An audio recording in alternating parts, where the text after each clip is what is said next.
வாழ்க வையகம், வாழ்க வையகம், வாழ்க வளமுடன். வாழ்க வையகம், வாழ்க வளமுடன். சிந்தனையை, உடல் நலத்தை சீரமைத்து உய்வித்த குருவே வாழ்க. அருட்தந்தை வேதாத்ரி மகரிஷி அவர்கள் சூட்சுமமாக நம்மோடு இணைந்து இன்றைய இந்த சிந்தனை நம் அனைவருக்கும் பயனுள்ளதாக ஆக்கித் தருவாராக. சுப்ரீம் குண்டலினி யோகா சிங்கப்பூர் மனவளக்கலை மன்ற அறக்கட்டளை மற்றும் தாய்லாந்து தவ மையம் இணைந்து நடத்தும் இந்த இணைய வழி தவம் மற்றும் அதனைத் தொடர்ந்த சிந்தனையில் பங்குற்றுள்ள நண்பர்கள் அனைவரும் என்னுடைய இனிய மாலை வணக்கங்களையும் வாழ்த்துக்களையும் தெரிவித்துக் கொள்கிறேன்.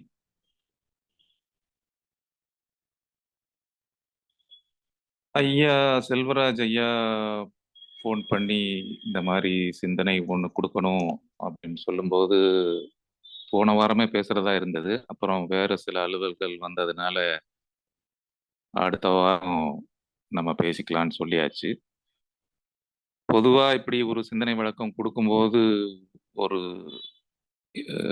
ஆர்கனைஸ் பண்ணிக்கிறது ஐடியாஸ், என்ன பேச போறோம் என்ன தலைப்புல அப்படின்னு சொல்லி யூஸ்வலா பண்ணிக்குவோம். ஆனா இந்த வாட்டி கொஞ்சம் என்ன அதே தலைப்பு தானே, உடலை பத்தி தானே பேச போறோம். உடலே உன்னை ஆராதிக்கிறேன். அதுல எத்தனையோ விஷயங்கள் மனவளக்கலையில சொன்னாலும் நம்ம உடற்பயிற்சி, உடல் நலம் அந்த அளவுல தான் ஒரு மருத்துவரா நம்ம எல்லாத்தையும் வலியுறுத்த போறோம். அதனால அப்படியே பார்த்துக்கலாம் அப்படின்னு ஒன்றும் தயார் பண்ணல இந்த தடவை. இருந்தாலும் நேரம் நெருங்க நெருங்க எப்படிடா ஆரம்பிக்கிறது, என்ன சொல்றதுங்கிற யோசனை வந்தது. ஸோ தவம் பண்ணும்போது கூட மனம் ஒரு குரங்குன்னு சொன்னாங்களே, அது மாதிரி இங்க எங்கேயும் ஓடிக்கிட்டே இருந்தது. உடனே கூடவே மகரிஷி சொன்ன மனதை பற்றி சொன்ன இன்னொரு விஷயமும் ஞாபகம் வந்தது. அதாவது இந்த உலகத்திலேயே சக்தி வாய்ந்த சாதனம் எது அப்படிங்கிற கேள்விக்கு பதில் வந்து மனித மனம் அப்படிங்கிறது தான் சுவாமிஜியோட பதில். அதனால குரங்குன்னு சொன்னதை அப்படியே மாற்றி நமக்கெல்லாம் கருத்து கொடுத்தவர் மகரிஷி. அதே போல நிறைய விஷயங்களை இந்த மன்றத்துக்கு நுழையிறதுக்கு முன்னாடி என்னென்ன கான்செப்ட்ஸ் வச்சிருந்தனோ அதெல்லாம் நிறைய மாற்றி அமைத்தது மனவளக்கலை மன்றம் அப்படிங்கிறது சொல்லலாம். பொதுவா ஆன்மீகம்னாலே உடலை எல்லாம் ஒன்றும் வெறுத்துட்டு வெறும் ஆன்ம உணர்வுலயே திளைச்சிருவாங்க, அதனால அந்த பக்கமெல்லாம் போகாத இந்த வயசுல அப்படின்னு எல்லாம் அட்வைஸ் பண்றவங்க நிறைய இருக்கிறாங்க. அதெல்லாம் தகர்த்த எறிகிற மாதிரி நம்ம மனவளக்கலையில எவ்வளோ விஷயங்கள் அடுத்தடுத்து சொல்லி கொடுத்தாலும் முதல்ல சொல்றது உடல் நலமும் உடற்பயிற்சியும் தான். அது ஆரம்ப காலத்துல நான் மன்றத்துக்கு போகும்போது என்ன இது இங்க வந்து நம்மளை உட்கார வச்சுட்டாங்கன்னு யோசனை பண்ணும்போது எக்ஸசைஸ் தான் ஃபர்ஸ்ட். தியானம் பண்றதுக்கு 15 நிமிஷம் நேரம் உட்கானோம்னாலே உடம்பு ஃபிட்டா இருந்தால் தான் உட்கார முடியும். ஸோ உடம்பை ஃபிட் பண்றதுக்கு முதல்ல நாங்கள் எக்ஸசைஸ் சொல்லித்தரோம், அதுவும் ஃப்ரீயா சொல்லித்தரோம்னு சொல்லும்போது ஓகே. ஸோ நல்லது, நல்ல விஷயமா இருக்குன்ட்டு ஆரம்பத்துல அது ஒரு பிடிப்பு ஏற்பட்ட ஒரு சூழ்நிலை. அப்படி சுவாமிஜி நிறைய ஆன்மீகம் அல்லது இந்த மாதிரி விஷயங்கள்ல ஏன் சின்ன வயசுலயே நாட்டம் செலுத்தக்கூடாதுன்னு பல பேர் நம்மளை தடுக்கும் போது, இல்ல இல்ல அப்படி இல்ல, இது முழு வாழ்க்கைக்குமான விஷயம். இதுல உடல் நலமும் அடங்கியிருக்கு, மருத்துவம் அடங்கியிருக்கு, உணவு முறையும் அடங்கியிருக்கு, மன அமைதி அடங்கியிருக்கு, எல்லாமே அடங்கியிருக்குங்கிறது நம்ம வந்து கொஞ்ச நாள் இத கத்துக்கிட்டு பிறகு அதை பயிற்சி செஞ்சு பயன்படும்போது நமக்கு நல்லா தெரியுது. அதுக்கு முன்னாடி ஜென்ரலா இந்த வயசுல ஏன் போற அப்படிங்கிற கேள்வியா தான் இருக்கு. ஸோ அப்படி இன்னைக்கு நான் என்ன நம்மள ஒன்றும் ஆர்கனைஸ் பண்ணிக்கலையே, என்ன பேசலாம்னு பேசும்போது மத்தியானம் தற்செயலா ஒரு யூடியூப் வீடியோ பார்த்தேன். அதுல லேனா தமிழ்வாணன் ஒரு 5 நிமிஷம் பேசியிருந்தார். அவரு 70 வயதில் என்ன ஓட்டம் எப்படி இருக்கும் அப்படிங்கிறது தான் தலைப்பு. ஸோ அவர் வந்து இந்த 70 வயசுல என்னென்ன பண்றேன் அப்படின்னு சொன்னதுல 2, 3 விஷயங்கள சொன்னார். நான் வந்து குடும்ப உறுப்பினர்களோட கருத்துக்கள் இடையில நானு மூக்க நுழைக்கிறது இல்ல. அதாவது அவருடைய அடுத்த தலைமுறை சிந்தனை.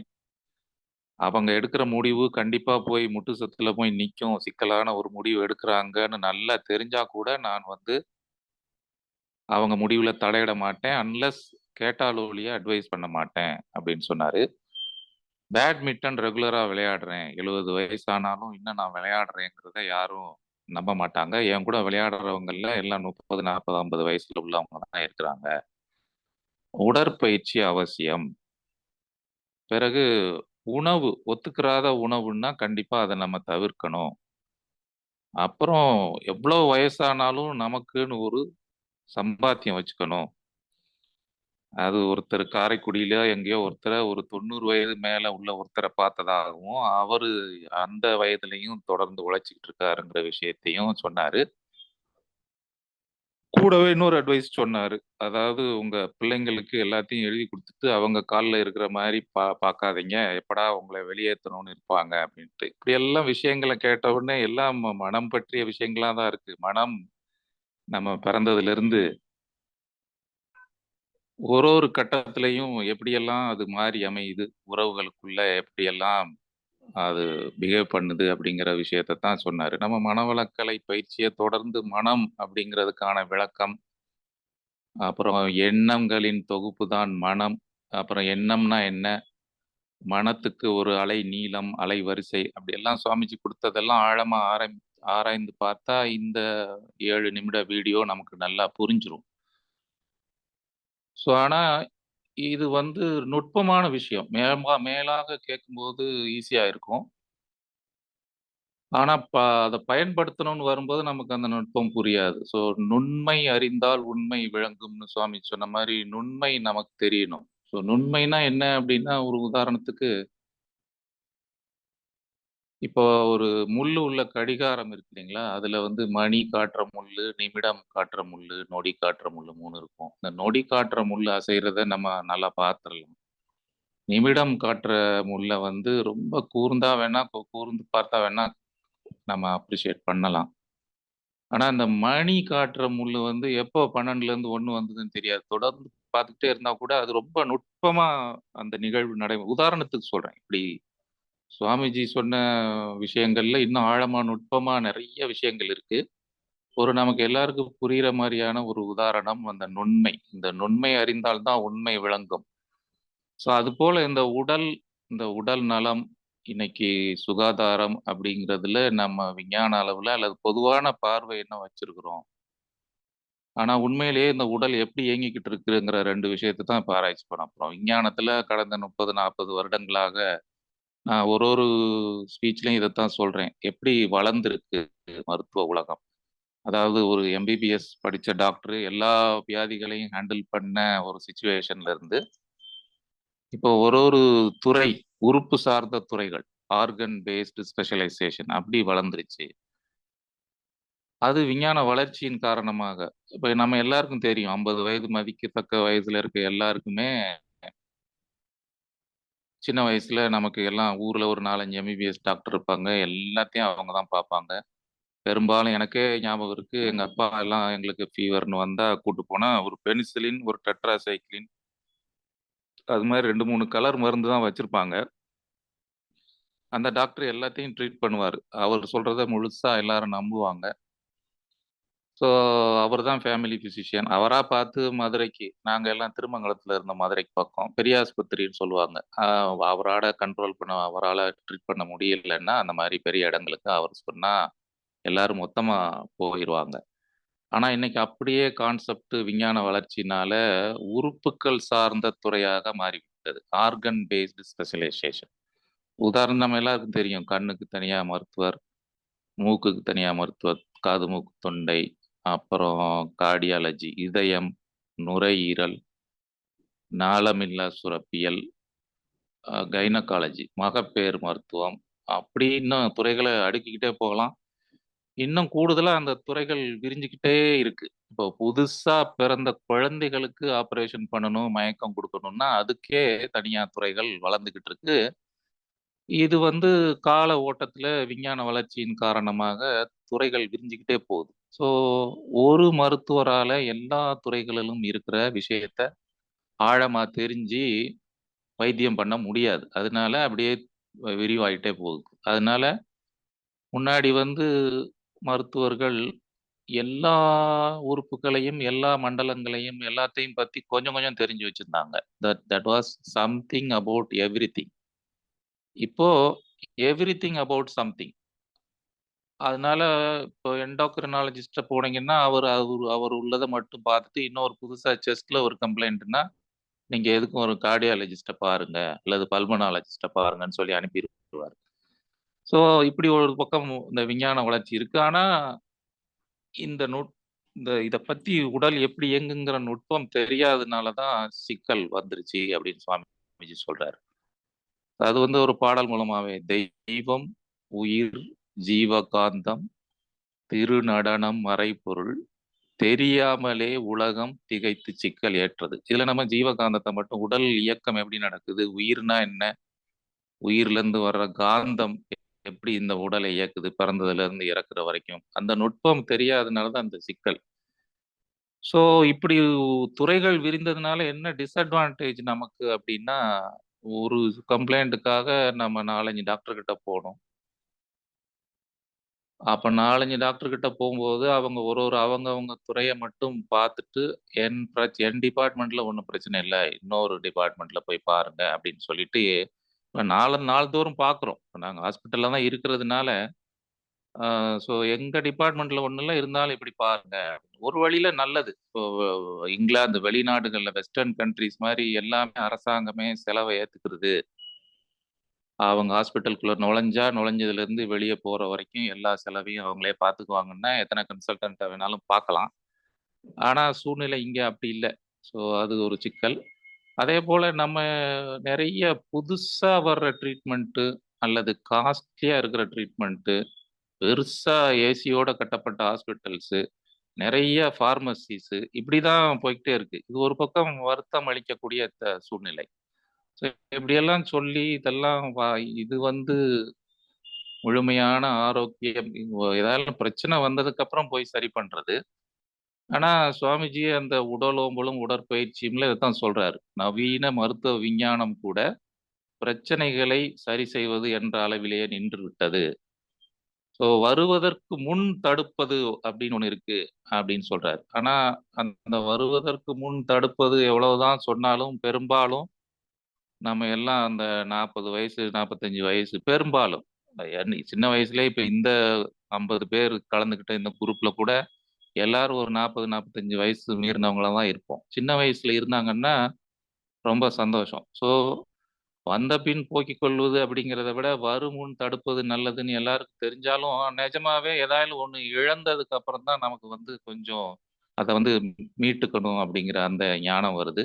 அந்த ஸ்டேஜ்ல தான் எல்லாரும் மற்ற வைத்திய முறைகள் எல்லாம் ஆராய்ச்சி பண்ணிட்டு, அத அனுபவிச்சுட்டு, அதுக்கப்புறம் சரியில்ல அப்படிங்கும்போது, சரி இந்த மாரி மனவளக்கலை யோகான்னு ஒண்ணு இருக்கு. அங்க போய் இது கத்துக்கங்க. அங்க குடுக்குற எக்ஸர்சைஸ், தியானம், மற்ற பயிற்சிகள்லாம் உங்க உடல் நலத்த மேம்படுத்த உதவுது அப்படின்னு சொல்லும்போது வர்றோம். ஸோ அதையும் சொல்லி வச்சிருக்காங்க. நம்ம ஃபர்ஸ்ட் ஃபேஸ் ஆஃப் லைஃபு மயக்கத்துல தான் இருப்போம்.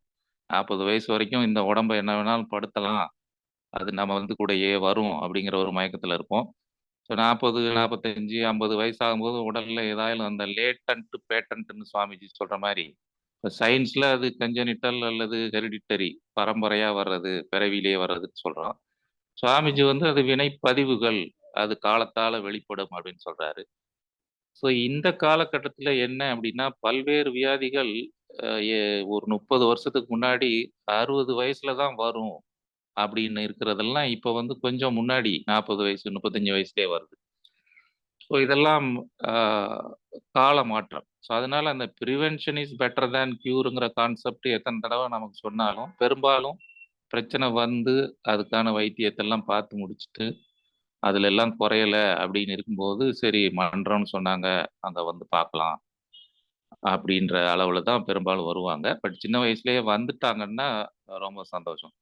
ஸோ இப்போ அதனால மருத்துவ விஞ்ஞானம் அப்படிங்கிறது இந்த பருவுடல மட்டும் தான். பிசிக்கல் பாடி அதுல நெறைய சிஸ்டம்ஸ், மண்டலங்கள், அப்புறம் அதுக்குள்ள உறுப்புக்கள், அப்புறம் திசுக்கள், செல் இந்த உறுப்புக்கள்ல நோய் வந்தா கண்டுபிடிக்கிறதுக்கான கருவிகள். இப்போ ஹார்ட் அட்டாக் வந்தா, ஹார்ட்ல ப்ராப்ளம் வந்தா எக்ஸ்ரே எடுத்து பார்க்கலாம், இசிஜி எடுத்து பார்க்கலாம், ட்ரெட்மில் டெஸ்ட் எடுத்து பார்க்கலாம், ஆஞ்சியோ டெஸ்ட் எடுத்து பார்க்கலாம். அப்படி பார்க்கும்போது என்ன பிரச்சனை இருக்குங்கிறத தன்மையை பொறுத்து அதற்கான வைத்தியம் பண்ணுவாங்க. ஸோ அப்போ ஹார்ட் டாக்டர் இல்லைன்னா லங்ஸ் டாக்டர்னா நுரையீரல்ல ஏதாவது பிரச்சனை இருக்கு. அவர் சின்ன வயசுல இருந்தே தூசியான இடத்துல வேலை பார்த்தாரு. நுரையீரல்ல இப்போ முன்னாடி 4 மாடி ஏறுவாரு. இப்போ 1 மாடி ஏறுனாலும் பிரச்சனையா இருக்குன்னா, அப்ப நுரையீரல்ல என்ன பாதிப்பு இருக்கு? அவர் ஆஸ்துமா இருக்கா? சிகரெட் ஸ்மோக் பண்ணாரா? அப்படியெல்லாம் கண்டுபிடிச்சு, அத கண்டுபிடிக்கிறதுக்கான டெஸ்ட்ஸ் எல்லாம் மறுபடியும் எக்ஸ்ரே, சிடி ஸ்கேனு, அப்புறம் அதுக்கான மருந்து இப்படியெல்லாம் பண்ணுவாங்க. ஸோ இப்படி உறுப்புக்கள் சார்ந்த துறைகளா செயல்பட்டுட்டு இருக்கு.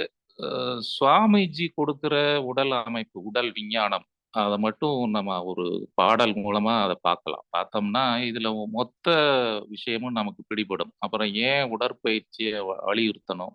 ஆன்மீக நோக்குல ஏன் உடற்பயிற்சி தேவை? அப்படிங்கிறதும் நம்ம கொஞ்ச நேரம் சிந்திப்போம். இதுல வந்து ஒரு பாடல் இது காயகல்ப பாடல் ஆக்சுவலா. இதுல எல்லாத்தையும் கொண்டு வந்திருக்கிறாருன்னு நான் உணர்ந்தேன். ஆம், பரு உடலோ அணுத்திரள்கள் அடுக்கு ஆகும். பதமாக அதை காக்கும் ஜீவகாந்தம். உருவாகும் அக்காந்தம் உயிர் சுழன்று. ஓங்குகின்ற விரிவலையாய் உடலுக்குள்ளே. திருவான அக்காந்தம் திணிவு பெற்றால் சீராக உடல் மன இயக்கம் காக்கும். கருவான வித்தளவு தன்மைக்கேற்ப காணறிய உயிராற்றல் உடலில் தங்கும். இதுதான் நுட்பம். இந்த நுண்மை அறிந்தால் உண்மை விளங்குமா? இந்த உடல் அப்படிங்கிறது ஒரு ஒரு மண்டலமாவோ, ஒரு ஒரு உறுப்பாவோ இயங்கல. இது மொத்த ஒரு தொகுப்பாக இருக்கு. நமக்கு பார்க்கிறதுக்கு முழு உருவமா தெரிஞ்சாலும், இது ஒரு பல கோடி அணுக்கள் ஒன்றாக சேர்ந்த அணு அடுக்கு நிலையம். அதுதான் பரு உடலோ அணுத்திரள்கள் அடுக்கு ஆகும்.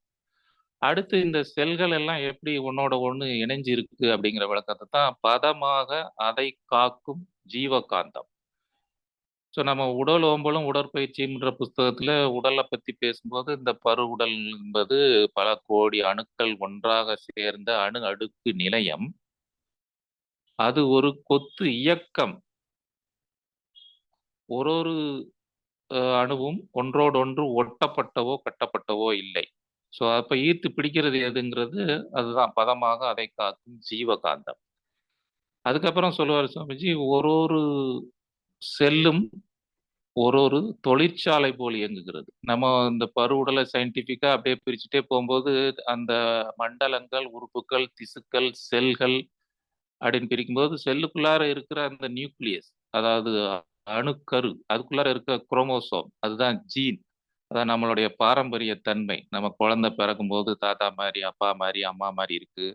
அவங்க பேசுற குரல் கூட அப்படி இருக்கு. உருவமைப்பு அப்படி இருக்கு. அப்படியெல்லாம் பரம்பரையா கடத்தப்பட்ட விஷயங்களுக்கெல்லாம் காரணமானது அந்த ஜீன். ஸோ ஒரு ஒரு செல்லும் ஒரு தொழிற்சாலை போல் இயங்குது அப்படின்னு சொல்லும்போது, நம்ம கோடி இப்ப அதாவது ஒரு பெரிய எலக்ட்ரான் மைக்ரோஸ்கோப்ப வச்சு பல மடங்கு பெருசாக்கி பார்த்தா தான் தெரியிற ஒரு செல்லுக்குள்ளார ஒரு சைட்டோபிளாசம் இருக்கு, ஒரு புரோட்டோபிளாசம் இருக்கு, ஒரு அணுக்கரு நியூக்ளியஸ் இருக்கு, அதுக்குள்ளார ஜீன் இருக்கு. அதையுமே கம்ப்ளீட்டா கோடிங் பண்ணி வச்சிருக்கிறாங்க. அது ஒரு ஒரு ஜீனும் நம்பர் குடுத்துருக்காங்க. அந்த நம்பர் வந்து அடுத்த தலைமுறைக்கு உருவ அமைப்பு, குணாதிசயம், அந்த குழந்தைக்கு எத்தன வயசுல என்ன மாரியான உடல் ரீதியான பிரச்சனை வரும். அந்த இம்பிரிண்ட்ஸ் எல்லாம் அதிலயே இருக்கு. ஸோ, அவ்ளோ வேலை உள்ள நடக்குது. அன்றாடம் நம்ம சாப்பிடுறது, கழிவு பொருட்கள வெளியேத்துறது, தூங்குறது, இது மாரி மெட்டபாலிசம் ஆக்டிவிட்டீஸ் எல்லாம் நடக்குது. அது போக இந்த அணுக்கரு விஷயம். இவ்ளோ விஷயம் அந்த ஒரு கண்ணுக்கு தெரியாத ஒரு செல்லுக்குள்ளார நடக்குது. அதத்தான் அவர் வந்து அதுக்குள்ள செல் ஆர்கனேல்ஸ்ன்னு சொல்லுவாங்க. ரைபோசோம்ஸு, கோல்கி அப்பேரட்டஸு, மைட்டோகாண்ட்ரியா அப்படியெல்லாம் அதெல்லாம் வந்து தொழிற்சாலையில வேலை செய்ற ஆட்கள் மாரி நம்ம நெனச்சுக்கலாம். ஸோ ஒரு ஒரு செல்லும் ஒரு ரசாயன தொழிற்சாலை போல இயங்குது. இப்ப நமக்கு முழுசா ஒரு டாக்டர் கிட்ட போம்போது பருவுடல் பார்க்குறாரு. ஆனா சுவாமிஜி அத நுட்பத்த பிரிச்சு குடுக்குறாரு. இது வந்து முழுசா தெரிஞ்சாலும், இது வந்து பல கோடி செல்கள் ஒன்றாக சேர்ந்த அணு அடுக்கு நிலையம். அடுத்து அது ஒரு கொத்து இயக்கம். இயக்கம்னு ஏன் சொல்றாருன்னா, கன்டினியூஸா டைனமிக் ஆக்டிவிட்டி. பிபிங்கிறதும் நொடிக்கு நொடி மாறிக்கிட்டு இருக்கும். சுகர் லெவல்ங்கிறது மாறிக்கிட்டே இருக்கும். நீங்க பிபி கூட ஒரு டாக்டர் கிட்ட பார்த்துட்டு ஒரு 1/2 மணி நேரம் கழிச்சு இன்னொரு டாக்டர் கிட்ட பார்த்தீங்கன்னா, வேற ரீடிங் தான் சொல்லுவாரு. ஸோ இயக்கம்ங்கிறது ஒரு கன்டினியூஸ் ஆக்ஷன். அதனால அது சும்மா பார்க்கறதுக்கு நிலையா தெரியுது. ஆனா உள்ளுக்குள்ள நுட்பமா பலவேறு விஷயங்கள் கன்டினியூஸா அது மாறிக்கிட்டே இருக்கு. அதனால தான் அது ஒரு கொத்து இயக்கம். செல்கள் கூட 28 நாள் ஆச்சுன்னா, தோல்ல இருந்து அது வாழ்நாள கம்ப்ளீட் பண்ணிருச்சுன்னா உதிர்ந்துரும். அது ஒரு மாற்றம். அது ஒரு இயக்கம்.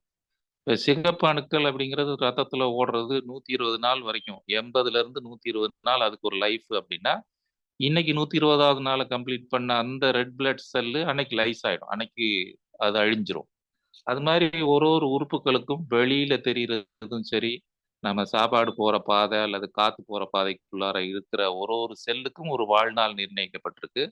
அந்த வாழ்நாள கம்ப்ளீட் பண்ண உடனே அது உதிர்ந்து இன்னொரு புதிய செல் உருவாகும். ஸோ அதத்தான் அந்த கொத்து இயக்கம் அப்படிங்கும்போது அவ்வளோ நுட்பமா போய் நம்ம ஆராய்ச்சி பண்ணணும். இப்ப பிளட் சுகர் டெஸ்ட் பண்றோம். இன்னைக்கு ஒரு வேல்யூ இருக்கு, நாளைக்கு ஒரு வேல்யூ இருக்கு. 1 ஹவர் கழிச்சு ஒரு வேல்யூ இருக்கு. அப்படின்னா அங்க ரசாயன மாற்றம் கன்டினியூஸா நடந்துட்டே இருக்கு. ஸோ அதத்தான் அவர் வந்து அது ஒரு கொத்து இயக்கம். இந்த மாற்றத்துல மொத்த உருவத்துல நம்ம ஏற்படுற மாற்றத்த ஒரு லாங் பீரியட் கேப் கழிச்சு பார்த்தோம்னா நல்லா தெரியும். வந்து 5 வயசுல இந்த குழந்தை இப்படி இருந்தது. 7 வயசுல நல்லா வளர்ந்துட்டானே அப்படின்னு தெரியும். ஸோ ஆனா நுட்பமா பார்த்தா நொடிக்கு நொடி பல்வேறு இயக்கங்கள் அங்க உள்ள நடந்துகிட்டே இருக்கு. அதுக்கப்புறம் அது ரசாயன தொழிற்சாலை. அடுத்து சொல்லுவாரு, அது ஒவ்வொரு செல்லும் ஒரு உயிரினமே. ஸோ அம்மாவோட உயிரணுவும், அப்பாவோட உயிரணுவும் சேர்ந்து தான் இன்னொரு புதிய உயிரணு உருவாகுது. ஸோ அந்த பாட்டுல என்ன சொல்ல வர்றாரு, "பருவுடலோ அணுத்திரள்கள் அடுக்காகும், பதமாக அதைக் காக்கும் ஜீவகாந்தம்." இந்த ஜீவகாந்தம் எங்கேருந்து வருதுங்கிறது தான் இந்த உயிர் அறிவு வேணும். உயிர் அறிவு இல்லன்னா கஷ்டம். அதுதான் நம்ம சொன்னோம். தெய்வம், உயிர், ஜீவகாந்தம், திருநடனம், மறைபொருள், தெரியாமலே உலகம் திகைத்துச் சிக்கல் ஏற்றது. ஏன்னா, இந்த உயிருங்கிறதுக்கான டெஃபினிஷன் இன்னைக்கு வரைக்கும் விஞ்ஞானத்துல இல்ல. இன்னைக்கு போய் யாராயாலும் அலோபதி டாக்டர்ஸ் கிட்ட உயிருன்னு சொன்னீங்கன்னா, அவங்க வந்து ஏத்துக்க மாட்டாங்க. சுவாமிஜியே அதுல ஒ மனவளக்கலையில எழுதுறாரு. எனக்கு பல்வேறு மருத்துவ நண்பர்கள் இருக்கிறாங்க. அவங்கெல்லாம் நாங்க கலந்து பேசும்போது, நாங்க எத்தனையோ முறை இந்த உடல அறுத்தெல்லாம் பார்த்தோம். ஆனா, நீங்க உயிர்ன்னு ஒண்ணு சொல்றீங்க, அது எங்களால பார்க்கவே முடியலையே! அப்படின்னு சொல்லும்போது தான், இது உணர்ற பொருள். இது மறைபொருள். இது வந்து இதோட இருப்பை நம்ம வந்து மறுக்கவும் முடியாது. ஆனா, இதுதான் என்று எடுத்து காட்டவும் முடியாது. அப்படிப்பட்ட பொருட்களுக்கெல்லாம் மறைபொருள். ஸோ இந்த உண்மை தெரியாததுனால தான் இந்த உலகத்துல இத்தனை சிக்கல் அப்படிங்கிறத அவர் சொல்றாரு. அதத்தான் அந்த பாட்டுல சொல்றாங்க. அது உருவாகும் அக்காந்தம் உயிர் சுழன்று. இந்த உயிர் உடம்புக்குள்ள கம்ப்ளீட்டா அது நுட்பமான அணுக்களாக தொடர்ந்து தற்சுழற்சியிலயும் இருக்கு, உடம்பு முழுக்கையும் சுத்தி வருது. ஆனா, இது ரொம்ப சிம்பிளான டெஸ்ட் நமக்கு காயங்கள் பயிற்சி எடுக்கும்போது, அந்த 2 உள்ளங்கையையும் கிட்ட வர வச்சு, அந்த காந்த அழுத்தத்த நம்மள ஆசிரியர்கள் உணர வப்பாங்க. அப்படி உணரும்போது அது ஸ்ட்ரைக் ஆகும். ஓஹோ! நம்ம உடம்ப மீறி ஏதோ ஒண்ணு இயங்கிட்டு இருக்கு. அப்ப அடுத்தடுத்து நம்ம மன்றத்துல சொல்ற விளக்கமும் நமக்கு பிடிபடும். வெறும் பருவுடல் மட்டுமல்ல, விஞ்ஞானத்தால் ஒத்துக்கொள்ளப்படாத இன்னொரு உடல், உயிர், நுண்ணுடல். அதுல சுழற்சியினால எழுகின்ற காந்த உடல். இப்ப இந்த காந்தம் தான் எல்லாத்துக்கும் காரணம். அது நல்லா புரிஞ்சிருச்சு. அது எப்படியெல்லாம் உற்பத்தி ஆகுது? நம்ம பிறந்ததுலருந்து இறக்குற வரைக்கும் அதோட உற்பத்தி அல்லது செலவு எப்படி நடக்குதுங்கிறத முழுசா புரிஞ்சுக்கிட்டோம்னா, நம்ம அன்றாடம் இப்போ மருத்துவ விஞ்ஞானத்துல ட்ரீட்மெண்ட் எடுக்கும்போது கூட, அல்லது நம்ம பயிற்சி செய்யும்போது கூட, ட்ரீட்மெண்ட் எடுத்தா எவ்வளோ இம்ப்ரூவ்மெண்ட் நம்ம எதிர்பார்க்கலாம்? அல்லது பயிற்சிய செய்யும்போது எவ்வளோ தூரம் அது நன்மை பயக்கும்? அப்படிங்கிற விஷயத்தையும் புரியும். ஸோ காந்தம்ங்கிறது நம்ம வாழ்நாள யோகிக் கான்செப்ட்ஸ் படி பிரிச்சிருக்காங்க. வளர்ச்சி, மலர்ச்சி, தளர்ச்சின்னு. அந்த ஃபர்ஸ்ட் 40 இயர்ஸ்ல இந்த காந்தம் தெளிவா இருக்கும். அதனால தான் அப்போ என்ன பண்ணாலும் அந்த பாடி கோஆப்பரேட் பண்ணுது. ஒரு காயம் பட்டா கூட மருந்து, வைத்தியம் இல்லாம கூட சரியாயிடும். அ ஒரு சாஃப்ட்வேர் என்ஜினியர் நைட் எல்லாம் 3 டேஸ் முழிச்சு வேலை செய்றாருன்னா கூட ஒத்துழைக்கும். ஆனா இயற்கையின் விதி என்ன அப்டின்னா, அந்த மாரி நம்ம பாடிய அப்யூஸ் பண்ணோம்னா, அப்போதைக்கு ஒத்துழைக்கும். பின்னாடி காந்தம் வற்றும்போது அது விளைவ காமிக்கும். கண்டிப்பாக விளைவ காமிக்கும். அதான் சொல்றாங்க. அப்ப காந்தம்ங்கிறது ஃபர்ஸ்ட்டு 40ல நல்ல ஜீவகாந்தம் உயிரணுக்கள் திணிவா இருக்கும்போது, நல்லா இருக்கும். நம்ம உடம்பு பிரச்சனை வராது. ஏதாவது வந்தாலும் மருந்து உதவியே இல்லாம கூட சரியாயிடும். திரும்ப 40 டூ 80 ஆ அந்த அளவு இருக்காது. பிரச்சனைன்னு வந்தா ஒரு மருத்துவ உதவி தேவைப்படும். ஆ 40க்குள்ள பண்ண மாரி நம்ம பாடிய அப்யூஸ் பண்ண முடியாது. அதுக்கு 80க்கு அப்புறம் ஒரு டயபெட்டிஸ் வந்துருச்சு, கால் எல்லாம் புண்ணாயிடுச்சுன்னு எங்க ஹாஸ்பிட்டல்ல நெறைய அட்மிட் ஆவாங்க. அல்லது ஹார்ட் ப்ராப்ளம் ஆயிடுச்சு, லிவர் ப்ராப்ளம் ஆயிடுச்சு, கிட்னி ப்ராப்ளம் ஆயிடுச்சு, உடம்பெல்லாம் வீக்கமா இருக்கு, நீரே மாட்டேங்குது, நரம்பு வழியா இன்ஜெக்ஷன் குடுத்தா தான் போகுது. இந்த டயபெட்டிஸ் வந்து கால் புண்ணானதுக்கு அப்புறம் கொஞ்சம் கொஞ்சமா அந்த அழுக்கெல்லாம் எடுப்பாங்க. சில பேருக்கு அது விரலையே எடுக்கிற மாரி ஆகும். சில பேருக்கு முழங்காலுக்கு கீழ கால் எடுக்கிற மாரி ஆகும். ஏன்னா, அந்த வயசு திரும்ப இந்த உயிராற்றல் சுவாமிஜி உயிர் இந்த உயிர் தான் உடலை நடத்துகிறது. உடம்புக்கு எதுன்னு வந்தாலும் அத சரி பண்ற ஆற்றல் உயிருக்கு தான் இருக்கிறது. வெளியே இருந்து நம்ம குடுக்குற மருந்தெல்லாம் உயிருக்கு கொடுக்கப்படும் ஊக்கமே. அதனால தான் அது மருவி உந்துகின்ற ஆற்றல் அப்படிலாம் டிஃபைன் பண்றாரு. ஸோ வெறும் மருத்துவமும், மருத்துவ விஞ்ஞானமும், மருந்துகளும், ஆப்பரேஷனும் தான் எல்லாரையும் காப்பாத்துதுன்ற ஒரு மாயையில நம்ம இருக்கிறோம். அப்படி இல்ல. அப்படின்னா 85 வயசு ஆளையும் காப்பாத்தணுமே. 85 வயசு ஆளுக்கு அதே கல்ச்சர் அண்ட் சென்சிட்டிவிட்டி பண்ணி, அதே மருந்து சென்சிட்டிவ்னு வரும். இன்ன மருந்துக்கு இன்ன கிருமி வளர்ந்திருக்கு இந்த புண்ணுல. இந்த மருந்து குடுக்கலாம் அப்படின்னா, அந்த மருந்த ஒரு 30 வயசு ஆளுக்கு குடுக்கும்போது அவர் 4 நாள்ல டிஸ்சார்ஜ் ஆகி போயிருவாரு. ஆனா, அதுவே ஒரு 85 வயசு ஆளுக்கு குடுக்கும்போது 1 வாரம் 10 நாள் ஆனாலும் பாதி புண்ணு தான் சரியாகும். மீதி சரியாகாது. இப்ப எதுக்கு இத சொல்ல வர்றோம் அப்படின்னா, இந்த ஜீவகாந்தம், அதோட திணிவு, அதோட உற்பத்தி, செலவு இதெல்லாம் சுவாமிஜி நெறைய கான்செப்ட் நம்ம 1/2 மணி நேரத்துல அத ரொம்ப விரிவா பார்க்க முடியாது. இருந்தாலும் உடல் நலம் அப்படிங்கிறதுக்கு இந்த காந்த தத்துவம்ன்றது அடிப்படையா நமக்கு புரிஞ்சுச்சுன்னா, நான் சொன்ன மாரி அந்த புரிதல் ஏற்பட்டுருச்சுன்னா, 85 வயசுக்காரர கொண்டு போய் நம்ம ஒரு பிரச்சனைக்குன்னு அட்மிட் பண்ணும்போது, எவ்வளோ தூரம் நம்ம முன்னேற்றத்த எதிர்பார்க்கலாம். அல்லது ஒரு பயிற்சி 70 வயசுல தான் ஒருத்தர் ஸ்ட்ரோக் நம்ம மன்றங்கள்ல சொல்றாங்க. ஹெமிப்ளீஜியா பக்கவாதம் வந்தவங்க கூட அதுக்கப்புறம் வந்து பயிற்சி செஞ்சு நல்லா ஆகுறாங்க. அப்படியெல்லாம் இருக்கு இல்லையா? ஆனாலும் ஒரு சிலருக்கு வந்து பயிற்சி எவ்வளவு செஞ்சாலும் முன்னேற்றம் இல்லங்கிறது இருக்கும். ஸோ அது காரணத்த கொஞ்ச நேரத்துல பார்ப்போம். ஸோ அந்த காந்தம், இந்த திணிவு நம்ம பருவ வளர்ச்சிக்கு ஏற்ப அது ஏற்ற இறக்கம், செலவு எப்படி இருக்குங்கிறத பொறுத்து நமக்கு மாறும். ஸோ உருவாகும் அக்காந்தம் உயிர் சுழன்று ஓங்குகின்ற விரிவலையாய் உடலுக்குள்ளே திருவான அக்காந்தம் திணிவு பெற்றால் சீராக உடல் மன இயக்கம் காக்கும். இங்க சைக்கியாட்ரி வருது. காந்தம் திணிவா இருந்தா மைண்ட் ஹேப்பியா இருக்கும். So this is mind aspect. சொன்னது வெறும் பிசிக்கல் ஹெல்த் ஆஸ்பெக்ட். நம்மளே நல்லா திணிவா இருந்தா தான் எல்லார் கூடயும் சந்தோஷமா பேசுவோம். டவுனா இருந்தோம்னா, யாராலும் இன்ட்ரெஸ்ட்டா பேசினா கூட நமக்கு பேசணும்னு தோணாது. இப்போ நம்மளே ஒரு வழி தெரியாம போறோம். அவர்ட்ட போய் ஒருத்தர்ட்ட வழி கேட்டா, அவர் நல்லா திணிவா இருந்தா தான் ஹேப்பியா ஆன்சர் சொல்லுவார். ரைட்ல போங்க, லெஃப்ட்ல போங்க, 4வது வீடு நீங்க கேட்கறதுன்னு. அவரே டல்லா இருந்தா ஒண்ணும் சரியா சொல்ல மாட்டார். போயிருவார். அதனால அ திருவான அக்காந்தம் திணிவு பெற்றால் சீராக உடல், மன இயக்கம் காக்கும். ஸோ அப்படியே வயசாக ஆக கொஞ்சம் கொஞ்சமா நம்ம தென்கட்சி சுவாமிநாதன் சொன்ன மாரி, பிறக்கும்போது இத்தன தடவ சிரிக்கிற மனுஷன் அப்படியே வயசாக ஆக சிரிக்கிறதே குறைக்கிறான். தென்கட்சி சாமிநாதனோட கிளிப்பிங்ஸ் எல்லாம், ஆடியோ கிளிப்பிங்ஸ் எல்லாம் வருது. 2 நிமிஷம், 3 நிமிஷம். முன்னாடி நெறைய பார்த்தோம். அதுல ஒரு இடத்துல சொல்லியிருப்பாரு. நம்ம ஆழியார்ல கூட மகரிஷி பர்த்டே அன்னைக்கு ஒரு 1 மணி நேர உரை, 1 1/4 மணி நேரம் மகரிஷிய ஸ்டேஜ்ல வச்சுக்கிட்டே பேசினாரு. நெறைய நகைச்சுவையா அன்னைக்கு பேசினாரு. ஸோ சுவாமிஜி திரும்பி திரும்பி பார்த்துக்கிட்டே இருந்தாரு. நாங்க லைவா அங்க ஸ்டேஜ்ல இருந்தோம் அப்ப. அப்போ நகைச்சுவையும் ஒரு தியானம் தான்னு சொல்லி அவரு பேசினாரு. ஸோ அப்போ அவர் ஒரு விஷயத்த குறிப்பிட்டார். மனுஷன் வந்து வளர வளர குழந்தையா இருக்கும்போது எத்தன தடவ சிரிக்கிறான். வளர வளர ஏன் அவன் சிரிப்பு குறையுதுன்ற ஒரு கணக்கு விஞ்ஞானபூர்வமா எடுத்து அத சொன்னாரு. அதுக்கு கூட நம்ம காந்தத்த திணிவா வச்சுக்கலன்னா டல் ஆயிருவோம். இன்னைக்கு ரொம்ப அது மாரி ஆட்கள பார்க்குறோம். ஆபீஸ்ல, பொது இடங்கள்ல. சின்ன பிள்ளைங்க கூட அப்படியே ஒரு பார்த்தா சிரிக்கிறது இல்ல. இப்போ இன்னைக்கு கூட லிஃப்ட்ல ஒரு பையன் வந்தான் ஏறும்போது. நான் சிரிக்கலான்னு பார்த்தேன். ஆனா அவன் உர்ருன்னு இருந்தான். அவன் ஒரு 7வது, 8வது படிப்பான். ஸோ அது மாரி நம்மளே அறியாம இறுக்கம் வந்துருது. அந்த காந்த திணிவு வந்தா மன இயக்கமும் பாதிக்கப்படும். திணிவா இருந்தா நம்ம ஹேப்பியா இருப்போம். இல்லைன்னா நம்மளே அறியாம டல்னஸ், அந்த முகத்துல ஒரு சோர்வு எல்லாமே வந்துரும். ஸோ கருவான வித்தளவு தன்மைக்கேற்ப காணரிய உயிராற்றல் உடலில் தங்கும். இது காயகல்ப கவிதையினால வித்து ஆற்றலோட திணிவுக்கு ஏற்ற மாரி தான் உயிர் துகள்கள் உடம்புல தங்கும். எவ்வளவு உயிர் துகள்கள் தங்குதோ அந்த அளவு காந்தம் திணிவா இருக்கும். எந்த அளவு காந்தம் திணிவா இருக்கோ அது உடல் முழுக்க கடைசி விரல் நுனி வரைக்கும். இன்னும் நுட்பமா சொல்றதா இருந்தா மைக்ரோ சர்க்குலேஷன். இந்த ரத்தமெல்லாம் இதயத்திலிருந்து பம்ப் ஆகி கடைசியில இருக்க ஒரு ஒரு செல் வரைக்கும் போகுது இல்லைங்களா? அப்படி ஒரு செல் வரைக்கும் இந்த காந்தமும் போகணும் அப்படின்னா, உயிர்த்தோள்கள் திணிவா இருக்கணும். அதுக்கு திணிவா இருக்கணும்னா, வித்து ஆற்றல் திணிவா இருக்கணும்.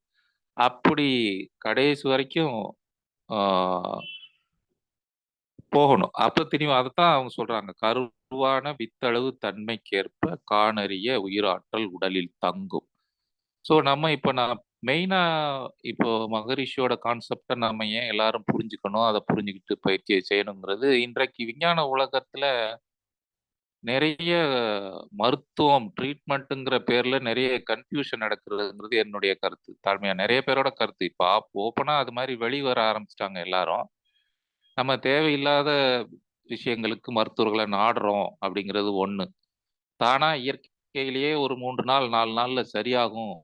ஒரு சின்ன மருத்துவ உதவி இருந்தா போதும் அப்படிங்கிறத பெருசா ஆக்கி, பெரிய பெரிய ஹாஸ்பிட்டலுக்கு போயி, தேவையில்லாத டெஸ்ட் எல்லாம் பண்ணி, அப்புறம் அந்த ரிப்போர்ட்ட வாங்கிட்டு இன்னும் 4 டாக்டர பார்த்து, நம்மளே குழப்பத்தை ஏற்படுத்திக்கிட்டு, ஆ மருத்துவர்களையும் கன்ஃப்யூஸ் பண்ணி, நெறைய மெடிக்கல் ஷாப்புகள உருவாக்கி, புதுசு புதுசா நெறைய கார்ப்பரேட் ஹாஸ்பிட்டல்ஸ உருவாக்கி, பிறகு மருத்துவ அறிவ மக்களுக்கு புகட்டுறோம் அப்படின்ட்டு நெறைய டிவி நிகழ்ச்சிகள்ல அரைகுறையா விஷயங்கள தெரிவிச்சு, எல்லா குழப்பத்தையும் ஏற்படுத்துறாங்களோ! அப்படிங்கிற எண்ணம் எனக்குள்ள ஆழமா இருக்கு. ஸோ, இதுக்கெல்லாம் நம்ம இந்த காந்த தத்துவம், இயற்கையா உள்ள சக்தி, அது சின்ன வயசுல எப்படி உயிர் தான் உடலை நடத்துது, அது பிரச்சனை வந்தாலும் அதுக்கே சரி பண்ற ஆற்றல் இருக்கு அப்படிங்கிற தைரியம். ஆ காஸ்ட்லியான ட்ரீட்மெண்ட் தான் நல்ல ட்ரீட்மெண்ட்டு. உடனே உடனே வைத்தியர பார்க்கணும். இன்னைக்கு காலையில போயிட்டு சரியாகலைன்னா, சாயந்தரம் இன்னொரு டாக்டர பார்க்கணும். அப்படியெல்லாம் விஷயங்கள் மாறிருச்சு. ஸோ, அதெல்லாம் தவிர்க்க வேண்டிய விஷயங்கள். அது நம்ம மனவளக்கலையில உள்ள கருத்துக்கள் புரிஞ்சுச்சு. அதுல நம்பிக்கை வந்துருச்சு. அத நம்ம செய்ய ஆரம்பிச்சுட்டோம் அப்படின்னா, இந்த தைரியம் வந்துரும். நமக்கு முந்தின தலைமுறையெல்லாம் இப்படி டாக்டர்கள தேடல, மருந்த தேடல. எங்க அப்பாலாம் 3 நாள் காய்ச்சல் இருந்தாலும் சும்மா பட்டினி கிடந்தே சரி பண்ணிருவாரு. அது மட்டும் இல்ல, நான் டாக்டர் ஆகி முழுசா வந்ததுக்கு அப்புறமும் என்னையும் மாத்திரை சாப்பிட விட மாட்டாரு. ஸோ அந்த மாதிரியான ஒரு ஒரு தலைமுறை கடந்து, இப்ப ஏதோ விஞ்ஞான வளர்ச்சி தேவைதான். விஞ்ஞான வளர்ச்சினால நெறைய அற்புதங்கள் நடந்து கொண்டிருக்கின்றன. நான் சொன்னேனே, புதுசா இன்னைக்கு ஒரு நாள் பிறந்த குழந்தைக்கு உள்ள ப்ராப்ளம்ஸ் எல்லாம் கூட சர்ஜரி பண்ணி சரி பண்றாங்க. நியூ பார்ன் இன்டென்சிவ் கேர் யூனிட்டும் வச்சிருக்காங்க. முன்னாடி தவற விட்ட குழந்தைகளையும், உயிர்கள எல்லாம் காப்பாத்திட்டு இருக்கோம். அத யாரும் மறுக்கிறதுக்கு இல்ல. ஆனா அதோட இன்னொரு பக்கம் இயற்கை உண்மை, உடல் அமைப்பு, சுவாமிஜி மாதிரியான மகான்கள் சொல்ற உடல் விஞ்ஞானம் புரியல அப்படின்னா குழப்பம் தான் மிச்சம். அது வந்து நெறைய பேர பார்க்குறோம். ஒரே ஃபைல் கட்ட கட்டையா வச்சுக்கிட்டு, இந்த டாக்டரு ஆஞ்சியோ பண்ண சொன்னாரு, அந்த டாக்டர் பைபாஸ் பண்ண சொன்னாரு, இந்த டாக்டர் கிட்னிய மாத்த சொன்னாரு, அந்த டாக்டர் ஒண்ணும் வேண்டாம் டயாலிசிஸ் பண்ணா போதும்னு சொன்னாரு. இப்படியே குழப்பங்கள நம்மளே அறியாம ஏற்படுத்திட்டு இருக்கோம். இதற்கெல்லாம் தீர்வு வேணும்னா, நம்ம உடல் விஞ்ஞானம் சுவாமிஜி சொன்ன அளவுல நுட்பமா புரிஞ்சு அத நம்ம அன்றாடம் செய்ய ஆரம்பிச்சுட்டோம்னா, நமக்கே ஒரு நம்பிக்கை, தைரியம் வரும். அதுக்கப்புறம் அதுக்காக மருத்துவர்கள நாடவே வேண்டாம் என்று சொன்னதாக எடுத்துக்க கூடாது. கண்டிப்பா கன்சல்ட் பண்ணிக்கணும். டாக்டர தேர்ந்தெடுக்கிற உரிமை நமக்கு இருக்கு. ஸோ ஒரு 4, 5 பேர பார்க்குறோம் நம்ம ஏரியால. யார் நம்மகிட்ட நிதானமா விஷயங்கள கேட்குறாங்க. அப்புறம் நமக்கு என்ன பிரச்சனைன்னு சொல்றாங்க. மாத்திரைகள குறைவா எழுதுறாங்க. தேவையில்லாம டெஸ்ட் பண்ணணும்னு எழுதாம இருக்கிறாங்க. இப்படியெல்லாம் அசஸ் பண்ணிட்டு ஓகே. இந்த டாக்டர் எனக்கு ஓகே. அப்படின்னு தேர்ந்தெடுக்கிற வரைக்கும் நமக்கு உரிமை இருக்கு. தேர்ந்தெடுத்ததுக்கு அப்புறம் அவர்ட்ட போனா அவர் என்ன சொல்றாரோ, அத முழுமையா நம்ம கேட்கிற மனநிலையில இருக்கணும். அவரு சொல்றத கூப்பிட்டு இன்னொரு ஆள்ட்ட கவுண்டர் செக் பண்ணி, இப்பல்லாம் நெறைய ஃபோன் கால்ஸ் வருது. என்கிட்ட நண்பர்கள்ட்ட இருந்தே வருது. என்ன கம்ப்ளைண்ட் இருந்தது, இன்ன டாக்டர் கிட்ட போனோம். அவரு என்னென்ன பண்ண சொன்னாரு, இன்ன மருந்து குடுத்துருக்காரு. இது கரெக்ட்டா? அப்படின்னு என்கிட்ட கேட்கறாங்க. அது வந்து தவறான அணுகுமுறை. அங்க தான் அவரு எல்லாம் நேரா பார்த்துட்டாரு. எல்லாம் சொல்லிட்டாரு. மறுபடியும் எதுக்காக மறுபடியும் குழப்பத்த தான் மிஞ்சும். ஏன்னா மருத்துவத்தில எப்பவுமே 1+1 2 கிடையாது. அந்த டாக்டர் பார்க்குற டாக்டர பொறுத்து அவருடைய கோணம் மாறும். அது இன்னைக்கு தேதிக்கு நான் முதல்லயே சொன்ன மாரி நெறைய ஆப்ஷன்ஸ் இருக்கு புதுசு புதுசா. நேத்து தான் வந்த ட்ரீட்மெண்ட் இருக்கு. முந்தா நாள் வந்த ட்ரீட்மெண்ட் இருக்கு. 10 வருஷமா இருக்க ட்ரீட்மெண்ட் இருக்குன்னு நெறைய ஆப்ஷன் இருக்கு. செகண்ட் ஒப்பீனியன் போனோம் அப்டின்னா, கண்டிப்பா அது டிஃபரண்ட் ஒப்பீனியனா தான் இருக்கும். ஸோ, அதனால முடிஞ்ச அளவு டாக்டர நல்ல முறையில நம்பிக்கையா தேர்ந்தெடுத்துட்டு, அவரு சொல்றத முழுமையா நம்ம ஃபாலோ பண்ணணும். ஸோ நம்ம பயிற்சிக்கு வருவோம். சுவாமிஜி ஏன் உடலை வந்து கண்டிப்பா பண்ணணும்னு சொன்னாரு? அதை எப்படி டிசைன் பண்ணியிருக்காரு? பல வருட காலம் ஆராய்ச்சி பண்ணி எளிமையான முறையில பண்ணியிருக்காரு. டிஎம்டி ட்ரெட்மில் வாங்கணும். 30,000 40,000 செலவழிக்கணும்ன்ற கட்டாயம் கிடையாது. சிம்பிளா ஒரு இடமும், ஒரு விரிப்பு இருந்தா போதும். அதனால தான் பாமரர்களின் தத்துவ ஞானின்னு சுவாமிஜி சொல்லியிருக்காங்க. ஸோ ஊரா டூர் போற வேலையா இருந்தா கூட கண்டிப்பா போற இடத்துல அது ஈஸியா பண்ணிறலாம். எளிமையான பயிற்சி. ஆனா சுவாமிஜியே சொல்லியிருக்காங்க, அது யோகாசனங்கள் அப்டின்னா அந்த காலத்துல பண்ணது என்ன பலன தருமோ, அதே பலன நம்ம உடற்பயிற்சியும் தரும். ஸோ இப்போ நம்ம பயிற்சி செய்யும்போது முன்னேற்றம் எப்படி வரும் அப்டின்னா, நம்ம சொன்ன மாரி இது ஒரு குறிப்பிட்ட வியாதிக்கான பயிற்சி அல்ல. இது உடல் முழுவதும் ஒரு செல்லுக்குமான பயிற்சி. அதனால தான் சொன்னோம், this body is a collection of trillions of cells. Trillions of cells are Swamiji சொன்ன மாரி clinging on to each other by biomagnetism. இந்த ஜீவகாந்தம் ஒரு செல்லையும் ஒன்றோடு ஒன்றாக ஈர்த்து அப்ப பயிற்சி செய்யும்போது எனக்கு தைராய்டு இருக்கு, சுகர் இருக்கு, மென்சஸ் ப்ராப்ளம் இருக்கு, முதுகு வலி இருக்குன்னு ஒன்னொன்னா சரியாகாது. உடல் முழுக்க எங்கெங்க பிரச்சனை இருக்கோ எல்லாமே இந்த காந்த ஓட்டம் சீராகும் போது ஒன்னொன்னா சரியாயிட்டு வரும். எந்த எது கடைசியா வந்ததோ அது முதல்ல சரியாகும். அப்ப எல்லாருக்குமே சரி ஒரே மாரி சரியாகுமான்னா, அப்பதான் அந்த வயது, உடல் தகுதி, நம்ம பயிற்சிய எவ்வளவு நல்லா புரிஞ்சுக்கிட்டு செய்றோம், எவ்வளவு செம்மையா செய்றோம், அத்தன விஷயங்கள் இருக்கு. இப்போ ஒரு 40 வயசுக்காரரு, இப்பதான் சுகர் ஆரம்பிக்குது அப்படின்னு அவர் வந்து பயிற்சி பண்றதுக்கும், ஒரு 70 வயது ஆளு ஏற்கனவே இன்சுலின்லாம் போட்டு இருக்கிறாரு அப்படின்னா, அவர் பயிற்சி பண்ணி முன்னேற்றம் காண்பதற்கும் வித்தியாசம் இருக்கும். கண்டிப்பா. அத நம்ம புரிஞ்சுக்கணும். பிறகு பயிற்சிய புரிஞ்சுக்கிறதுன்னு ஒண்ணு இருக்கு இல்லைங்களா? அது நம்ம பொதுவா மன்றங்களுக்கு வரும்போது, நம்ம மன அலைச்சூழல் வந்து ஆசிரியர் சொல்றத முழுசா கேட்கிற மாரி இருக்குமான்னு தெரியல. ஏன்னா, நான் ஆரம்ப காலத்துல போய் நோட்ஸ் எல்லாம் எடுத்து வச்சத இப்ப எடுத்து பார்க்கிறேன். அது நான் தான் எழுதுனனான்னு எனக்கே டவுட்டா இருக்கு. அப்படியெல்லாம் எழுதி வச்சிருக்கிறேன். ஸோ, நம்ம பீட்டா ஃப்ரீக்வென்சில இருப்போம். மனம்ங்கிறது தவம் எடுத்து அமைதி நிலையை அடையறதுக்கு முன்னாடி ஆசிரியர் சொல்றது எல்லாமே நமக்கு ரீச் ஆகாது. ஒரு 10 பாயிண்ட் சொன்னாருன்னா 1, 2 தான் ரீச் ஆகும். அப்ப உடற்பயிற்சியிலேயே கைப்பயிற்சினா, நீங்க கால 2யும் ஒரு 1 அடி இடைவெளி விட்டு, கண்களை மூடி, கைகள் 2யும் மேல தூக்கி சாமி கும்பிடுற மாரி வச்சு, முழங்கை மடங்காம, காதுகளை ஒட்டி, ஆழமான மூச்சு அல்லது இயல்பான மூச்சு 4 முறை எடுக்கணும்னு இத்தனது சொன்னாருன்னா, எல்லாமே நமக்கு ரீச் ஆகுமா? ஃபர்ஸ்ட் டே மனவளக்கலை மன்றத்துல போய் நிக்கிறோம்னா, டவுட் தான். ஸோ, அப்போ பயிற்சிய சரியா புரிஞ்சுகிட்டு பண்றோமாங்கிறது ஒரு ஃபேக்டர். வயது சொன்னோம். அப்புறம் உடல் தகுதி. நம்ம உடம்பு, நம்ம பிரச்சனை என்ன ஸ்டேஜ்ல இருக்கு? இப்பதான் ஆரம்பிக்குதா? அல்லது முத்துன கட்டத்துல இருக்கா? அத பொறுத்து நம்ம பயிற்சியோட நன்மை நமக்கு பலனை தரும். அப்புறம் நம்ம 3வது சொன்னது. எவ்வளவு தூரம் சரியா புரிஞ்சுகிட்டு பண்ணோம். ஏன்னா, இப்ப அடிக்கடி துணை பேராசிரியர்களா இருக்கிறவங்களுக்குலே மறுபடியும் பயிற்சி குடுக்குறாங்க இல்லையா? நான் துணை பேராசிரியர் மறுபயிற்சியில கூட திரும்ப எக்ஸர்சைஸ்ல இருந்து ஆரம்பிப்பாங்க. மூத்த பேராசிரியர்கள்.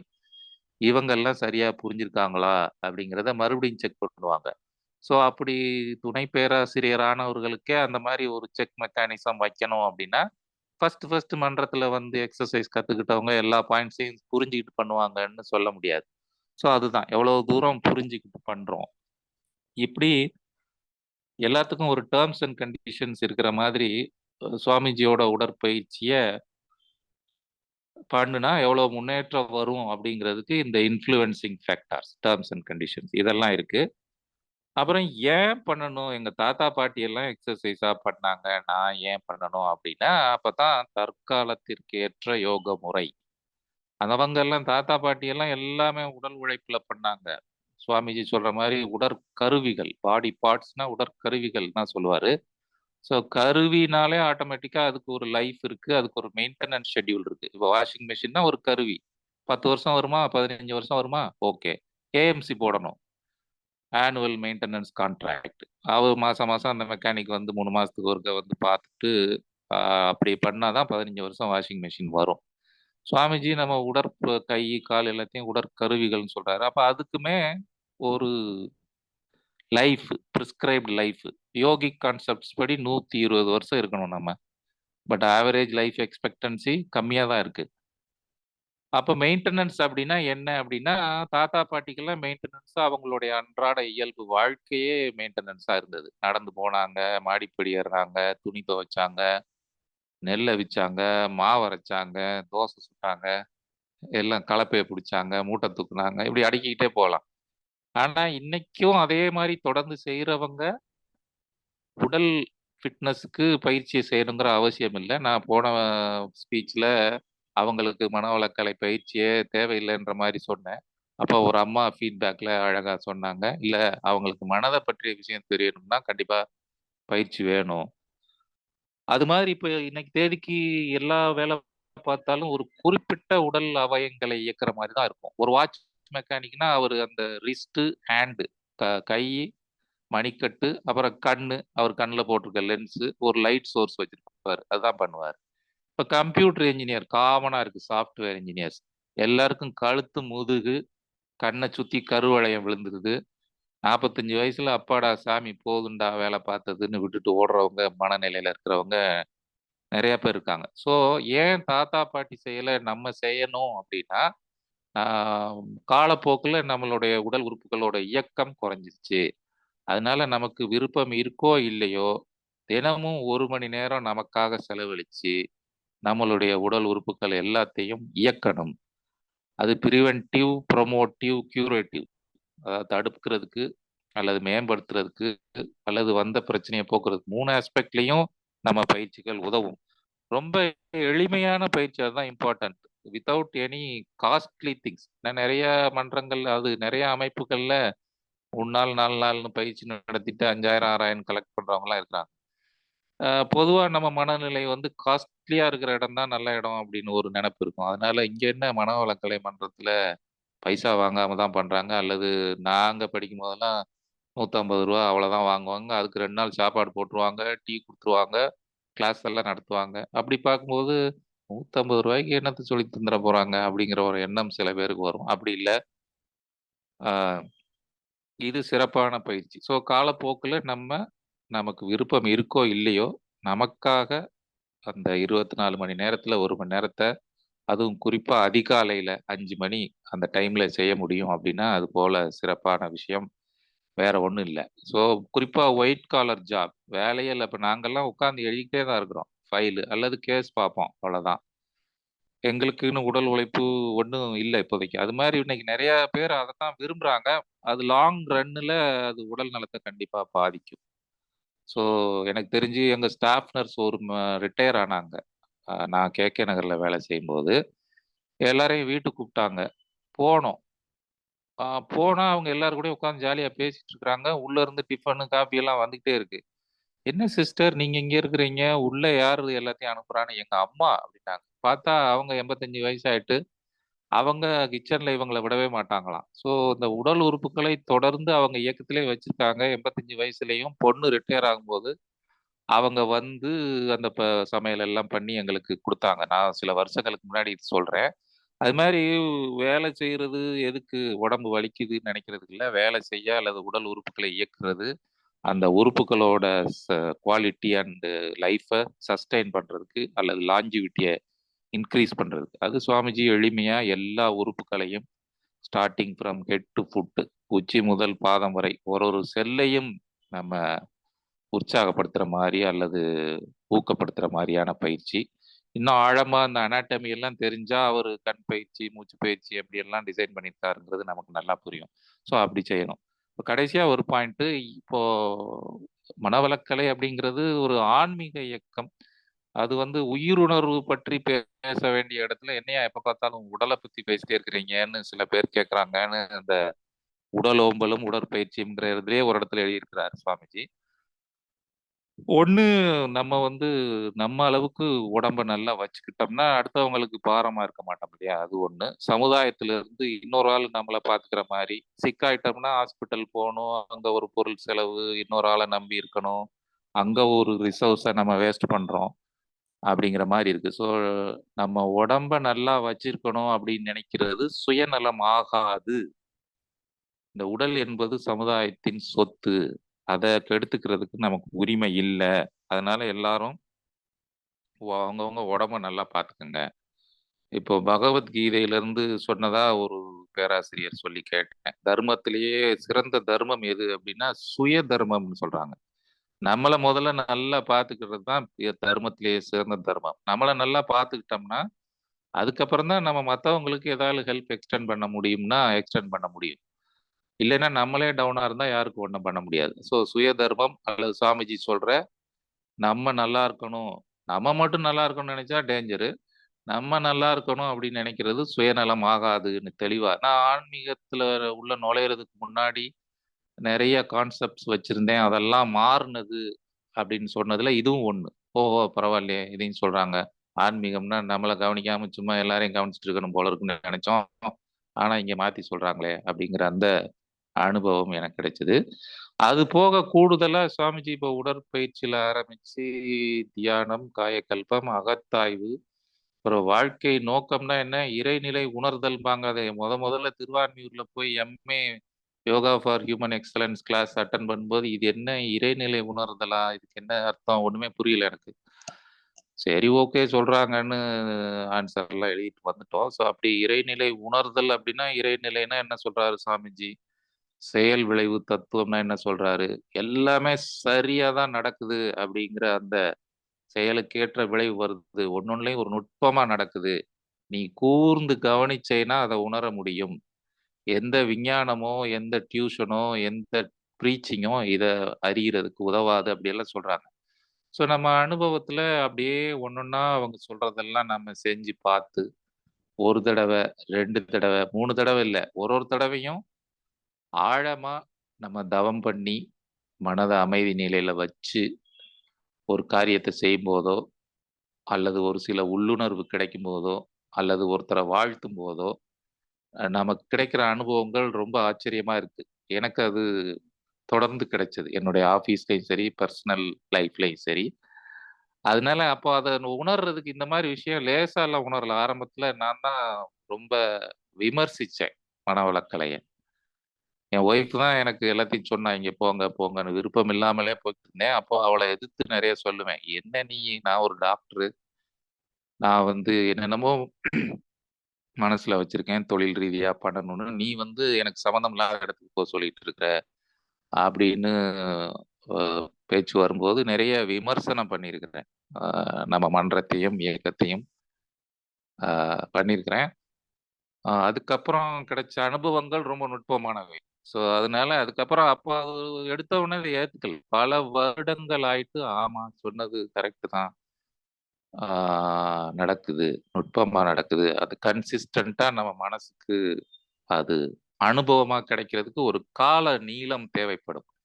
அது சில பேருக்கு சின்ன காலத்திலேயே கிடைச்சிரும். சில பேருக்கு நீண்ட காலம் கிடைக்கும். அந்த நீண்ட காலம் இந்த அனுபவத்தை பெற்று அந்த செயல் விளைவு தத்துவம் நடக்கிறதெல்லாம் ஒழுங்கா தான் நடக்குதுங்கிற உணர்வு, அனுபவம் எல்லாம் வரணும் அப்படின்னா, ஒரு காலகட்டம் வேணும். அந்த காலகட்டம் வரைக்கும் நம்ம உடம்பு ஃபிட்டா இருக்கும். ஸோ ஆன்மீக நோக்குல ஏன் உடற்பயிற்சிய இன்சிஸ்ட் பண்றாங்க அப்படின்னா, இந்த நுட்பமான ரகசியார்த்தம். கே.கே. நகர்ல ஆறுமுகம் ஐயா சொன்னது எனக்கு இப்ப ஞாபகம் வருது. இதெல்லாம் ரகசியார்த்தம். நீங்க உங்க அனுபவம் இன்னொருவருடைய அனுபவம், இன்னொரு ஆளோட அனுபவமா இருக்காது. உங்களுக்குள்ள மட்டும் தான் அத வச்சுக்க முடியும். வெளி உலகத்துல அத ஷேர் பண்ணீங்கன்னா, உங்கள ஒரு மாரி பார்ப்பாங்க. இப்ப மனவளக்கலை மன்றம் அப்படிங்கிறதுனால நம்ம அந்த நுட்பத்த எல்லாம் ஷேர் பண்ணிக்கிறோம். ஸோ அத்தகைய அனுபவம் எல்லாம் கிடைக்கணும் அப்படின்னா, ஒரு கால நீளம் தேவைப்படும். அந்த கால நீளம் ஒவ்வொருவருக்கும் ஒரு விதமாக இருக்கும். அந்த அனுபவங்களை ஒரு தடவ கிடைச்ச உடனே நம்ம நம்ப மாட்டோம். நான் நம்பல. ஆனா கன்சிஸ்டன்ட்டா எவ்ரி டைம் அது நடக்கும்போது, ஓஹோ! இது நமக்கு புரியுது. நமக்கு புரியலன்னா நம்ம சிற்றறிவுக்கு அது லிங்க் பண்ணி பார்க்க முடியல. காஸ் அண்ட் எஃபெக்ட்ட. ஆரம்பத்துல அ நம்ம செய்ற செயலுக்கு நமக்கே தான் விளைவு வரணுங்கிற ஒரு பொதுவான மனநிலை இருக்கும். ஸோ அதெல்லாம் இல்ல. ஏன் பிறந்த குழந்தைக்கே பல பிரச்சனை வருது? அந்த குழந்தை என்ன தப்பு பண்ணுச்சு? அப்ப எங்க நடந்த காரணத்துக்கான காரியம் இது? அப்படியெல்லாம் ஆராய்ச்சி பண்ணும்போது, நமக்கு சில இது டக்கு டக்குன்னு காரிய, காரண, விளைவு, தொடர்பு பிடிபடும். சில இது பிடிபடாது. இப்ப பிடிபடலைன்னா, ஏன்னா இத்தன இடத்துல பிடிபட்டது. பிடிபடலைன்னா என்னன்னா, என்னுடைய சிற்றறிவுக்கு எட்டல. இது ஏதோ காரணம் எங்கேயோ இருக்கு. அப்படிங்கிற முடிவுக்கு நம்ம வந்துருவோம். அப்போ அந்த பகவத்கீதை கோட்டு நமக்கு ஞாபகம் வரும். எது நடந்ததோ நன்றாகவே நடந்ததுங்கிறத மாத்தி சரியாகவே நடந்தது. எங்கேயோ காசு இருக்கு, இங்க எஃபெக்ட் வந்திருக்கு. சுவாமிஜி இன்னும் அப்படியே பேசிக்கிட்டே போகலாம். துன்பம் வந்ததா, விளைவுதான் வந்திருக்கிறது, செயல் என்றோ நடந்து விட்டதுன்னு ஒரு இடத்துல எழுதியிருப்பார். அது மாதிரி ஏதாவது வந்துருச்சுன்னா, எனக்கு மட்டும் வந்துருச்சே, நான் படுற கஷ்டம் யாரும் படல அப்படின்னு எல்லாம் சோர்ந்துடக்கூடாது. இந்த கான்செப்ட்ஸ்லாம் கொஞ்சம் கொஞ்சமா நம்ம திரும்ப திரும்ப பயிற்சிகளை எடுத்து, பேராசிரியர் மகரிஷி உரைய கேட்டு, அது நம்மதாக்கி, குறிப்பா ஆழமான தவ நிலையில கேட்கணும். பீட்டா ஃப்ரீக்வென்சில தவம் பண்ணாம கேட்டோம்னா, அது பொருந்தாது. எந்திரிச்சு போயிடுவோம் மன்றத்துல இருந்து. ஸோ, அதனால தவம் பண்ணி கேட்கணும். இந்த நுட்பம் எல்லாம் விளங்கும். ஸோ, உடல் விஞ்ஞானம் விளங்கும். உயிர் அறிவு கிட்டும். ஜீவகாந்தம் விளங்கும். அப்போ நம்மளே ஒரு மருத்துவர் ஆயிடலாம். ஸோ, எல்லோரையும் இந்த உரை மூலம் வேண்டுவது என்னவென்றால், நீங்க ஃபர்ஸ்ட் உடற்பயிற்சிய சின்சியரா ஸ்டார்ட் பண்ணுங்க. ஆல்ரெடி எல்லாரும் பண்ணிட்டு இருப்பீங்கன்னு நான் நினைக்கிறேன். அந்த பயிற்சிய பண்ணும்போதும் குறிப்பா அதிகாலையில 4:30 டூ 6 பண்ணும்போது, உங்கள் உடலுக்குள்ளாக அன்று முழுவதும் கிடைக்கும் புத்துணர்ச்சியும், மாற்றமும் உங்களுக்குள் மேலும் நம்பிக்கையும், தைரியத்தையும் வளர்க்கும். அப்புறம் அடுத்தடுத்து நீங்க தவம், காயகல்பம், சிந்தனை விளக்கம், தத்துவ விளக்கம் எல்லாத்தையும் கேட்கும்போது கொஞ்சம் கொஞ்சமா உங்களுக்கு அனுபவங்கள் அப்படியே கூடிக்கிட்டே போகும். அப்போ ஒரு கட்டத்துல ஆழமா நம்பிக்கை வந்துரும். நீங்க மத்தவங்களுக்கும் வழிகாட்ட ஆரம்பிச்சுருவீங்க. அதுதான் குரு விரும்புறாரு. ஸோ இந்த வாய்ப்புக்கு நன்றி கூறி, மீண்டும் உங்கள் அனைவரையும் வாழ்த்தி, ஐயா செல்வராஜ் ஐயா அவர்களுக்கு சிறப்பான நன்றியையும் தெரிவித்து நிறைவு செய்கிறேன். வாழ்க வளம். வாழ்க வளமுடன் ஐயா. வாழ்க வளமுடன். ஸ்கை வேதாத்திரியம் அமுதம் சேனலுக்கு இதுவரைக்கும் சப்ஸ்கிரைப் பண்ணின அனைத்து அன்பர்களுக்கும் மிக்க நன்றி. வாழ்க வளமுடன். அனைவரும் வேதாத்திரிய தத்துவங்களை உலகறிய செய்வோம்.